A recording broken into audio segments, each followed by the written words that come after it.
struggling financially, he kind of turned to some things that were questionable choices on how we should earn our money. Well, questionable / illegal. Hello, welcome to Mix It Up, Black History and the Restoration, where we mix up a recipe and we mix up the restoration by learning about early Black members of the church. I'm Taylor Riggs, and today we're going to continue speaking about the Able family as we learn about Enoch Able and make some stew.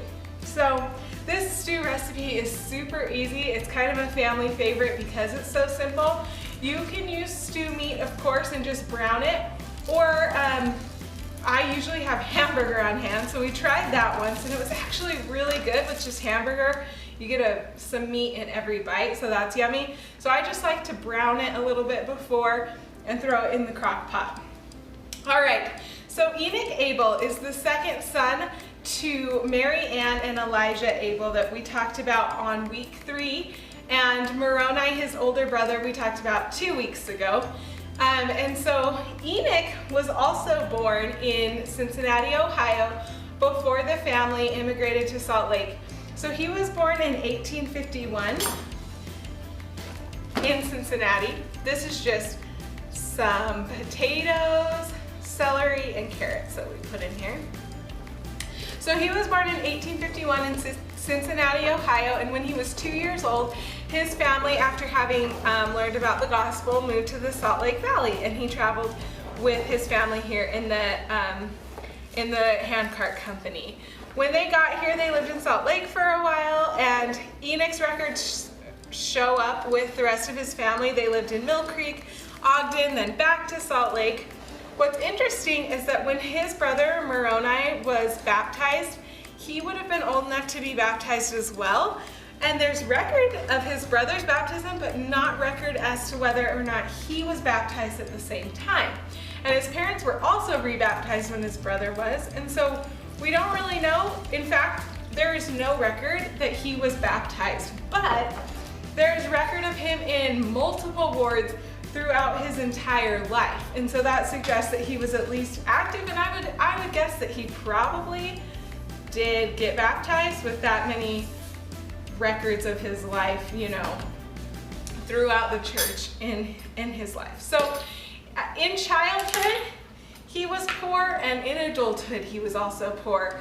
There are records of him, he was a miner, a farmer, a butcher, so he kind of just picked up whatever job that they would give him just to make ends meet.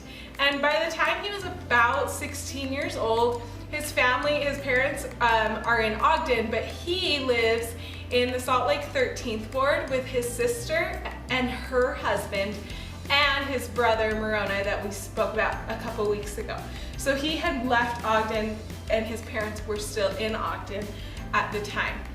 So because he was struggling financially, he kind of turned to some things that were questionable choices on how we should earn our money. Well, questionable / illegal. So when he was 16 years old, he was fined $25 by a judge after he was arrested for selling single trees that weren't his.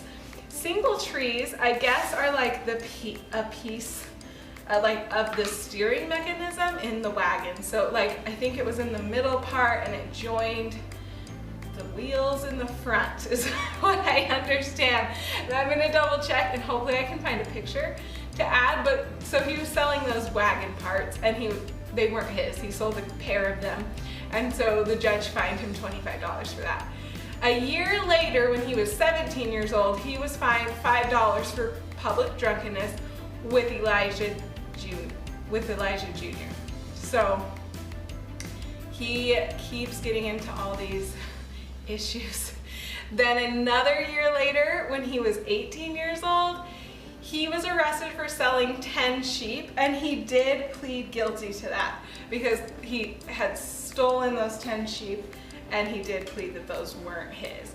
So he really did struggle. The thing that is hard to note because of the time period and the history is how how true or accurate some of these accusations were, because African American men at the time were kind of charged for just being in the wrong place at the wrong time a lot. They weren't always, often they were not guilty of the thing that they were charged of. So the only thing that he pled guilty to was taking the 10 sheep. And even then, we don't know if he pled guilty because he was truly guilty, or if it was just easier to plead guilty, pay the fine, pay the price, and move on. So that is the challenge that we don't really know. But we do know that he had brush-ups with the law until he was like 44 years old. And in every newspaper article and everything that's ever written about his run-ins with the law, it does list him as, it lists a race. A colored man, mulatto man, a bunch of derogatory terms, but in each instance that he's mentioned in the news, it does list him as colored, so it's known that the people saw him as colored. When he was 32 years old, he married his wife, Mary Jordy. She was French speaking, and she grew up Swiss. And she was from Switzerland and immigrated to the Salt Lake Valley. So they got married 5 years before it became illegal in Utah to marry outside of your race. So for the first 5 years of their marriage, it was legal for them to be married to each other. And then every year beyond that, it was illegal for them to be married. And so, again, that's another way that he would be seen as an outlaw or breaking the law or whatever, when that's not the full story. And so I would love to someday sit down with good old Enoch Able and hear his full story of those arrests and different things that he experienced, because I have a feeling we would learn some things that are not quite so savory about Utah history or just American history in general.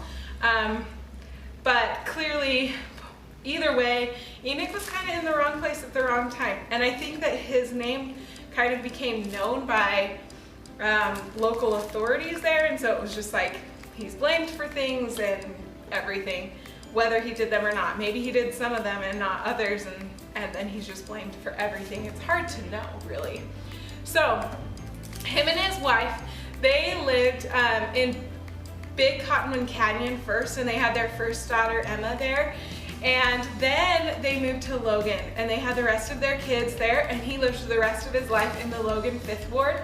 They had their second daughter, Florence, there, and there's record of Florence and Emma and a bunch of their other kids being baptized and blessed in the Logan 5th Ward.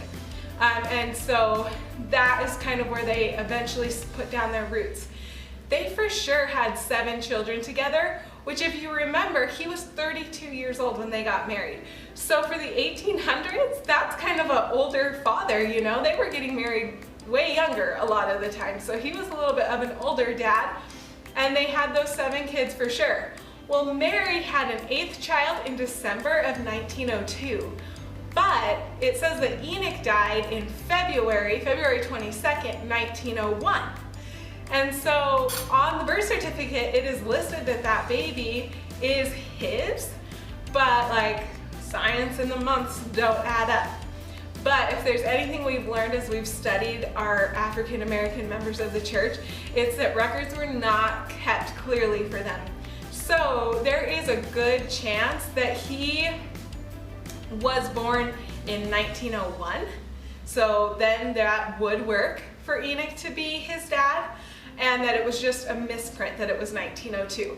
So it's either a misprint that it was 1902, or he isn't his dad, and we don't know who his dad is, but it is listed on his birth certificate that Enoch was that 8th child's father. So either way, Mary had young kids when her husband passed away.